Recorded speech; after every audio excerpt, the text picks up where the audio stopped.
Hello dear students, आज के video में हम लोग देखने वाले हैं कि किस प्रकार से कंडीशनल सेंटेंस को बनाए जाते हैं। टाइम एंड टेंस में टेंस के जो चैप्टर है उसमें कुछ इंपॉर्टेंट कंडीशनल सेंटेंस है। इसमें से सबसे पहला जो कंडीशनल सेंटेंस है वो सेंटेंस है प्रेजेंट इंडेफिनिट का। सबसे पहला कंडीशनल किसका है? तो प्रेजेंट इंडेफिनिट का।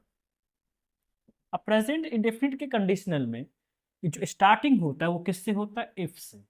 इफ हो सकता है और वेदर हो सकता है, एज सोन एज हो सकता है, एज वेल एज हो सकता है, टिल हो सकता है, अनटिल हो सकता है। यदि किसी भी कंडीशनल सेंटेंस में ऐसा इन सभी वर्ड के साथ यदि सेंटेंस स्टार्ट हो रहा हो, उस सेंटेंस का हम बनाएंगे सब्जेक्ट प्लस V1/V5 पे।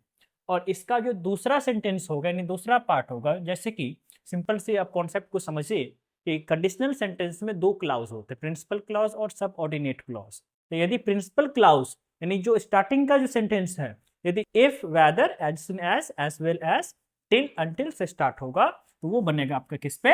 सब्जेक्ट प्लस V1 या V5 पे। और इसका जो दूसरा पार्ट होगा हम उसको बनाएंगे सब्जेक्ट प्लस शैल या विल प्लस V1 पे। तो ये हो गया पहला कंडीशनल। जैसे कि अब इसमें सेंटेंस कैसे आएगा, सो देखिए इसमें सेंटेंस आ सकता है अगर अगर वह आएगा, अगर वह आएगा तो मैं उसे पीटूंगा। अगर वो आएगा तो मैं उसे पीटूंगा। अब देखिए सेंटेंस का स्टार्टिंग किससे हो रहा है? तो सेंटेंस का स्टार्टिंग हो रहा है अगर से। किससे हो रहा है? अगर से। अगर का मीनिंग क्या होता है? इफ। हमने पहले वाला जो प्रिंसिपल क्लाउज है और उसका starting if whether as soon as well as till until इन सभी स्थिति होता है, उनको बनाएंगे सिंपल सिंपल प्रेजेंट में यानी प्रेजेंट इंडेफिनिट में। तो सब्जेक्ट क्या हो गया? सब्जेक्ट हो गया ही है सिमिलर। तो सिमिलर में क्या लग जाएगा? V5 if he comes. और दूसरा क्लाउज होगा सिंपल फ्यूचर यानी सब्जेक्ट प्लस शैल या विल प्लस V1 पे।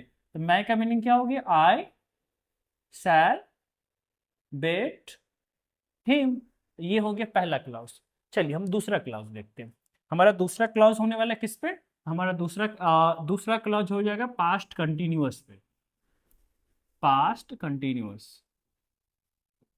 पास्ट कंटिन्यूअस पे कैसा रहेगा सेंटेंस? जैसे स्टार्टिंग होगा वेन से, ठीक है? तो वेन से भी स्टार्ट होगा तो वो सेंटेंस किस पे बनेगा? सब्जेक्ट प्लस V2 पे। और उसका जो सबऑर्डिनेट क्लाउज होगा वो होगा सब्जेक्ट प्लस वाज या वे प्लस V4 पे। अब हम इस पे कुछ सेंटेंस देखते हैं। जैसे जब वह आया, जब वो आया तो मैं पढ़ रहा था। मैं पढ़ रहा था। जब वह आया तो मैं पढ़ रहा था। अब देखिए सबसे पहला काम इसमें कौन सा हुआ? जब वो आया। तो जब का मीनिंग क्या हो गया? वेन हो गया। तो वेन से स्टार्ट होने वाले सेंटेंस को किस पे बनाएंगे? सब्जेक्ट प्लस वर्ब के सेकंड फॉर्म पे। तो क्या हो गया? When he came. When he came. अब इसका मीनिंग कुछ होता नहीं है, बस मैं पढ़ रहा था। तो दूसरा क्लाउज किस पे बनेगा? सब्जेक्ट प्लस वाज या वे प्लस V4 पे। सब्जेक्ट में क्या है? आई वॉज रीडिंग, या हम स्टडिंग भी दे सकते हैं, ठीक है? तो ये हो गया दूसरा क्लाउज। चलिए क्लाउज नंबर 3। और तीसरा क्लाउज होता है पास्ट परफेक्ट का। तीसरा क्लाउज किसका होगा? तो पास्ट परफेक्ट का क्लाउज बोल रहे हैं, सॉरी। तीसरा जो कंडीशनल सेंटेंस होगा वो कौन सा होगा? तो आपका हो गया पास्ट परफेक्ट का। पास्ट परफेक्ट में आपका दो है, दो जो है कंडीशनल सेंटेंस है। सबसे पहला है बिफोर वाला। सबसे पहला कौन सा है? बिफोर वाला। बिफोर वाला का स्ट्रक्चर क्या होता है? Subject plus had plus V3 plus before plus subject plus V2। जैसे कि एक फेमस सेंटेंस है कि पुलिस के आने के पहले चोर भाग चुका था। क्वेश्चन क्या होता है कि पुलिस के आने के पहले चोर भाग चुका था। अब देखिए इस सेंटेंस को हम कैसे बनाएंगे?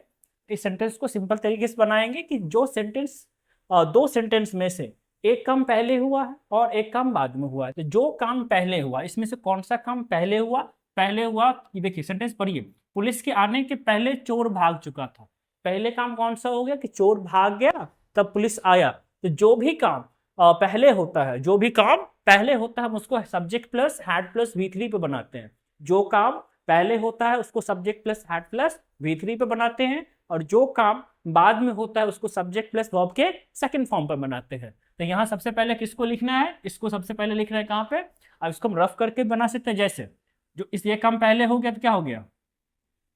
The thief had run away. यहाँ पे क्या है? The police came. Overall sentence क्या हो जाएगा आपका? सबसे पहले क्या लेना है? बिफोर वाले स्ट्रक्चर में हैड प्लस V3 थे, हैड प्लस V3 कौन सा है? द थिप वाला। क्या हो गया? The thief had run away before the police came. ये हो गया पास्ट परफेक्ट का पहला कंडीशनल। अब देखिए दूसरा देखते हैं। दूसरा होता है आफ्टर वाला। दूसरा कौन सा है? आफ्टर वाला। आफ्टर वाला में सबसे पहले क्या होता है स्ट्रक्चर? सबसे पहले होगा सब्जेक्ट प्लस V2, उसके बाद हो जाएगा आफ्टर, उसके बाद subject plus had plus V3। अब देखिए बस कॉन्सेप्ट उसमें भी सेम ही रहेगा कि जो काम पहले होगा उसको subject plus had plus V3 पे, जो काम बाद में होगा सब्जेक्ट प्लस V2 पे। तो बिफोर वाला में जो काम पहले होता है उसको पहले बना लेते हैं, और आफ्टर वाला में जो काम बाद में होता है उसको हम पहले बनाते हैं। तो जैसे डॉक्टर के आने के बाद रोगी मर गया। अब देखिए इस सेंटेंस में क्या हुआ है? सबसे पहला काम क्या हुआ कि डॉक्टर आया, उसके बाद क्या हो गया?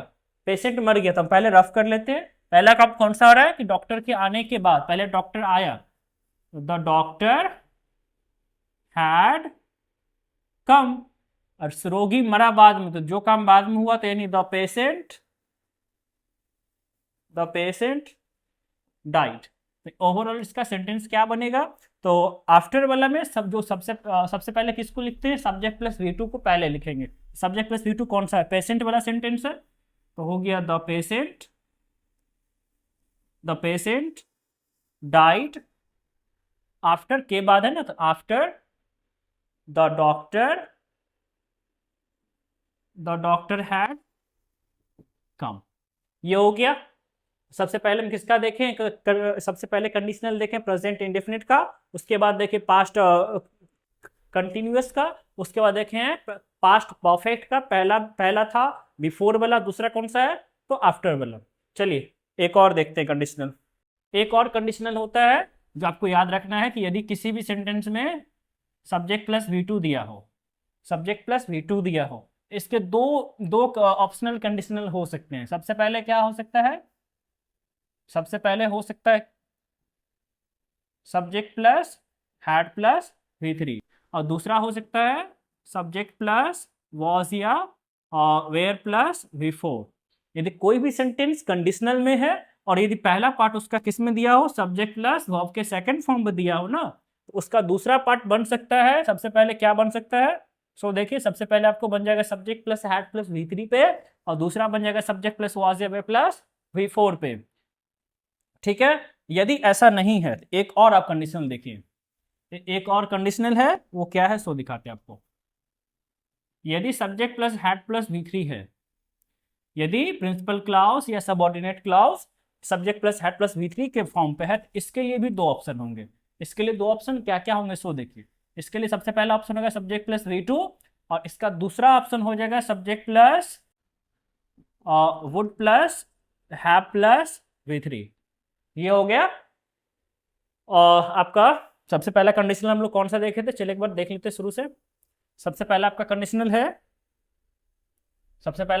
है प्रेजेंट इंडेफिनिट का, जहां पे if whether as soon as well as till until से स्टार्ट हो तो सब्जेक्ट प्लस V1 या V5 पर बनेगा, और दूसरा part subject plus LML plus V1 पर बनेगा। दूसरा कौन सा देखे? पास्ट कंटिन्यूअस का। पास्ट कंटिन्यूअस में क्या था कि व्हेन से स्टार्ट होगा तो सब्जेक्ट प्लस V2, और दूसरा part subject plus was were plus V4 पे। इसके बाद देखें पास्ट परफेक्ट। तो पास्ट परफेक्ट में दो कंडीशनल सेंटेंस है, एक बिफोर वाला एक आफ्टर वाला। इसका कंक्लूजन ये है, पास्ट परफेक्ट का, यदि सब्जेक्ट प्लस V2 है, इसके ऑप्शन में क्या हो जाएगा, subject plus had plus V3। यदि सेंटेंस में पहले से subject plus had plus V3 है तो उसके ऑप्शन में क्या देखना है, सब्जेक्ट प्लस V2 है या नहीं। इसके बाद अपने लोग कौन सा देखें, यहाँ पे एक छोटा सा ट्रिक देखे हैं कि कंडीशनल में सब्जेक्ट प्लस V2 यदि किसी भी सबऑर्डिनेट क्लाउज या प्रिंसिपल क्लॉज में दिया हुआ हो तो वहां पे क्या यूज करना है, सब्जेक्ट प्लस V2 के लिए पहला ऑप्शन होना चाहिए subject plus had plus V3, और दूसरा ऑप्शन होना चाहिए सब्जेक्ट प्लस वाज या वेयर प्लस V4। और एक और यहाँ पर देखें कि subject plus had plus V3 यदि दिया हुआ हो तो उसके लिए भी दो ऑप्शन है, पहले सब्जेक्ट प्लस V2 और दूसरा subject plus word plus had plus V3। तो ये कुछ इंपॉर्टेंट कंडीशनल सेंटेंस है, उम्मीद है आपको समझ में आया होगा। मिलते हैं नेक्स्ट वीडियो में, तब तक के लिए जय हिंद। यदि आपको ये वीडियो अच्छा लगा है, चैनल को सब्सक्राइब करें, लाइक करें एंड शेयर करें, ताकि आपको आने वाले वीडियोस का नोटिफिकेशन सबसे पहले मिले। नमस्ते, जय हिंद।